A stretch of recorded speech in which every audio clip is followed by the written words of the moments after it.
Greetings, ladies and gentlemen. Welcome to the first track guide, or kind of the first track guide of the calendar, but it's not the first one in this channel. We are here for the Australian GP track guide and setup, and this track, laser scan, supposedly or whatever, there's a lot of bumps and curves you need to be wary of, and there's also some skill issues involved here, right? My pedal broke and whatnot, so some DIY repairs have been done. I'm still trying to get used to all these new adjustments. But anyway, that's not an excuse to not make a track guide, right? We are here in Australia, and you can run low downforce, high downforce, all that we'll explain shortly. But very quickly, if you enjoy what we're doing here so far, leave a like, subscribe, and check out the other setups for the F1 25 series if you're interested in the other series, the older ones like F1 23 and 24. Scroll through the channel and you will find those setups over there as well. Now, Australia, what do we do? Let's see. Now, you want to make sure your tires are up to temperature about 75 or 80 on the rear, not too hot. And before you start your lap, bring your car over to the left hand side here a little bit, follow the racing line where the grip is, and bring your brake bias to 55 or 54, and medium ERS all the way, and we'll be using overtake in most of the straights. Now get a straight exit here, use a little bit of overtake down to 90% and then leave it in medium mode. Adjust your brake bias into turn 1, whichever you prefer, and now spot the black box or that yellow marker on that barrier. That's your braking and turning in point. And you don't want to be on the brakes too long. Brake hard initially and come off it very quickly to get the rotation into turn 1, down to 5th gear or 6th gear, whichever you prefer. I prefer 5th, and you have to take a lot of the curb, and you will gain a lot of time on the entry, but you'll also get some grass on your right side tires, right? So be careful on the exit. You may have a little less grip on your right side tires. On the exit, use up all the track limit to minimize track distance, and be brave on the overtake button here. As soon as your car is straight, punch out of the corner with overtake mode and turn on DRS as soon as you are on the straight, and burn down to 75% and get ready for the braking zone into the next corner right around 100 meter or that black box, whichever you prefer. I prefer that somewhere in between these two. Down to 3rd gear, and you can take a little bit more of that entry curve as long as you avoid that red part of the sausage. That's going to be the one that unsettles the car. You can take this line or you can be tighter, but either way on the exit, 4th gear early on, and avoid taking the curb on this left hand side. I prefer not to, but you can stay tight so that it opens up the exit. Here on the exit, I get a little bit of oversteer when you can see I'm sideways, but you want to be closer to that curb. 2 tires on the curb, that's the maximum you should go, and quickly bring the car over to the left hand side, and all the way flat here, easy peasy. And now at the end of sector 1, you want to be looking for that orange barrier once again on the left hand side, and that's where the 2 barriers merge anyway. So roughly about 75 meters. Downshift and brake a little bit if you need to, but you can see we take too much on the entry curb here, and we have to lift off a little bit to avoid going into the barrier here. If this was F1 24 and before, we'd be fine. But anyway, on the exit, as soon as possible, be brave on that overtake button. Use a lot of that exit curb, straighten out the car, and use up as much as possible of that overtake mode until you turn on your DRS, which is coming very soon. So 8th gear, there you go, and I burn it a little bit more, down to 35%, and stay tight to the left, and now finally bring the car over to the right hand side and prepare for the next, well, it's not really a braking zone in qualifying, it's just a downshift zone. Look for that black box on the top. Just as you go past that, that's going to be your downshift and turning in point. You just need to lift a little bit on the entry and then back on power very quickly. So just for a brief moment, full lift, and then back on power. You don't want to take any more than this much of the curb, otherwise it spits you out to the right. You want to be to the left a little bit. There you go, easy peasy, left, right. and burn up all your ERS down to the braking zone, which is going to be at this 100-meter board. And it's going to be quite difficult to spot a lot of the braking zone in this track under the shadow, so be attentive to that. Brake down into 4th gear or 3rd gear, whichever you prefer. And on the entry, avoid the red part of the curb again. That's going to be unsettling the car. You can take a little bit of the yellow and red curb. On the exit again, use up the curb up to 4th gear, 5th gear. And for this next right-hander, depending on your setup, you can take it flat in 6th gear. I prefer to downshift to 5th and about 30% lift, and then immediately on full power again. You can use a lot more on the track exit there. And yeah, for the final braking zone, spot that orange barrier once again and brake before you reach that black box. So somewhere in between is also a good braking zone. And you don't need to brake 100%, just about 80 and keep trailing off. And once again, avoid that red part of the curb, which is going to unsettle the car. Tighten the entry so that you can set up the exit on this pit straight. Use up the remaining of your overtake mode and down to the straight. That's about 8/10 improvement with Hotlap usage. Sorry, with overtake and medium usage compared to the Hotlap only mode. So yeah, you can gain a lot of time here by using your ERS correctly, similar to other tracks for sure. Yeah, let's have a look at the race director. You can see just how much you gain around here with the right usage. 2/10 in the first sector, almost 4/10 in the second sector. Actually more, if you remember, we had that corner entry a little too early, and yeah, 3/10 almost in the last sector. And yeah, very quickly, if you love so far what we have been doing, once again, yeah, leave the like, subscribe again. If you have any questions, leave it in the comment section. And now let's get into the race session and take a look on the race setup and also the tire strategy that you need around here. Yep, radio's good. Thank you. So, yeah, fuel first off. Make sure you're running at least 29.0. You can reduce it a little bit if you are running even lower downforce, as we're about to see the setup. Yeah, but generally around 28.7 onwards, maximum 29.3, I feel is just enough if you're running in clean air. You can be going higher, a little bit more if you really need that extra bit of fuel, especially in career mode. But otherwise, in Grand Prix mode, yeah, just 29 is enough. Race strategy? Good question, right? You can do 2 stops or the 1 stop. The default suggested is always hard to mediums here, because the hard tires, the C3 tires, are really good race tires around here. You want to pit around lap 16 or 17 and then take the mediums to the end. Or you can also try, well, technically the original strategy, but for this track, you may want to try mediums to hards if you're in a league race and you expect at least a safety car or maybe some kind of disruption. So medium tires at the start are only good for about 2 to 3 laps really. Then after lap 4 or 5 onwards, the hards are going to be the fastest tire.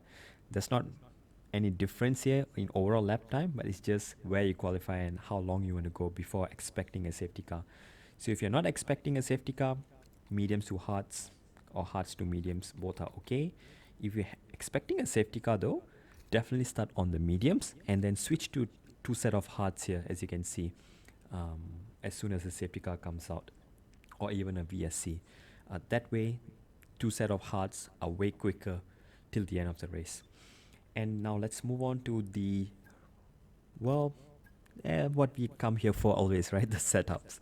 Yeah, 25-15 on the wings. You can go up or go down on the front wing according to your liking. Maybe 1 click more for qualifying, and then 1 click less once you start the race again. Or once you pit and you feel the car is a bit unstable, you can drop it again. But otherwise, I feel there's not much benefit of running any lower than that. You can still try down to like 20-10 downforce, which is going to be maybe a 10th or 2 quicker in just 1 lap, maybe, yeah. But more than that, you're not going to be gaining any more time. So 25-15 is like the sweet spot for top speed and cornering. You can go even higher if it's a mixed condition race. Yeah, but around 25, 15, I feel is just nice. And 100% on throttle with 30% off throttle, you will need quite high off throttle to be stable in high speeds, especially in sector 2, the start and the end of sector 2. If you want more rotation in slow speed, you can drop the off throttle a little bit, but it's going to make the car very unstable in the high speed section 2. Otherwise, there's also an adjustment that you can make, which is you can drop the off throttle a little bit, right? So if you're starting at 30, you can go down to 10, and you also reduce the front wing a little bit. So that's going to take off a little bit of downforce and also give you that stability that you need. But otherwise, keep it as it is. Suspension geometry is always minimum, and every track. That's the best way to set up the cars. And now we move to the suspension, which, yeah, quite a lot to explain. So let's start off with the front suspension. I like it at 39 for most tracks, especially when you have to take a lot of the curbs, and high curbs around here are quite deadly. So 41, still okay. But yeah, sometimes you get that little bit of understeer on exit. So yeah, you may want to remove that understeer. You can drop the suspension by 1 or 2 clicks. And to go along with that, you also need the front right height at least at 22. Otherwise, you're going to bottom out on the straights. You're going to be losing a lot of time on the straights, and you're not going to gain back any more time in the corners. Unless you're running full stiff 41 suspension, you can try 20 or 21 front right height. Otherwise, 22 or 23 is the sweet spot around here. Any higher, you'll be losing a lot more downforce, and you're not gaining more top speed anyway. So it's going to be hard to drive. As for the rears, I like it at 40. You can still try higher, like 44, 45. But yeah, the higher you go, the more downforce you lose. So keep it as low as possible to maximize your rear downforce. And specifically for this track, similar to some other bumpy tracks, you want to raise your rear suspension a little bit if you get a lot of overstay on the exit coming out of high speed corners. If you put it at 1, yeah, maybe you'll get more grip in the slow speed corners, but you know, it's a lot more high speed around here. So especially coming out of turn 1, where you have to take the curb on entry, the car is still unstable on the exit, and you have to go full throttle immediately. The car will wiggle around, the rear is going to step out. So if you need that little bit of rear stability, you can increase the rear suspension up to 10, maybe even 12, up to you, right? I prefer it at 10 for now. But too high, and you'll actually get a lot of oversteer and instability in all sort of corners. So play around with this, see what suits you. You can go down a little bit to about 5 or 6 if you really need a bit more slow speed grip. And for the anti-roll bars, 21 on the rear gives you maximum rotation, and adjust the front according to your liking. If this is okay for you, then sure, follow this. If you want more front grip, you can reduce the anti-roll bar on the front, but that's going to increase your instability in high speed, and while you are trying to put down the power coming out of low speed and high speed corners. So it's going to be more unstable, but it's going to give you more front grip on corner entries. So take note of that. The opposite is also true somewhat. If you go stiffer, it's going to reduce the grip on entry, but it's going to give you more stability on the exit if you are aggressive on power. Or you can also reduce the rear anti-roll bar to give you more stability on entry and exits. And now we move on to the brakes. Quite standard. You want 100% brake pressure. And for the brake bias, I'm using 53 and 54 in the qualifying session because, yeah, qualifying, right? You just go flat out. And for the race, you want it to be at least at 54 or 55 when the tires start to wear. I prefer to keep it at 55 from the start itself to preserve the rear tires a little bit around here, especially if you're starting on the mediums. The rears are going to overheat quite easily. So 55 helps you with that, and also stops any rear lockups into the high speed corners. It's always better to have understeer than oversteer in high speed. There you go. And tire pressures, you want maximum on the rear to make sure you get minimum overheating. For the front tires, they are less likely to overheat, but if you're aggressive with it, you will need full tire pressures. Otherwise, you can drop it by 1 full psi here, and it's going to give you a little bit more front grip in qualifying and also in the race. So yeah, you can try this out. You can go lower if you need to, but be careful not to overheat the tires. The C3 tires, the hards, you can go around 80 to 100, and the medium tires you can go about 80 to 90 ish, 95 even. And the soft tires, the qualifying tires, you want to keep it around 75 to 85. You can still go up to 90 without overheating it. So there you go. And as you see in the background, that's the entire setup recapped for you. And hope you like this. I will see you next week. Well, not next week, in a couple of days, for the second track guide on the calendar, which is going to be China. Take care, everyone, and stay safe. Here you go with the full speed hot lap. Bye bye.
Yes, excellent lap. We're all very, very pleased with that one. Nice work. Come on, I'll see you back in the pits.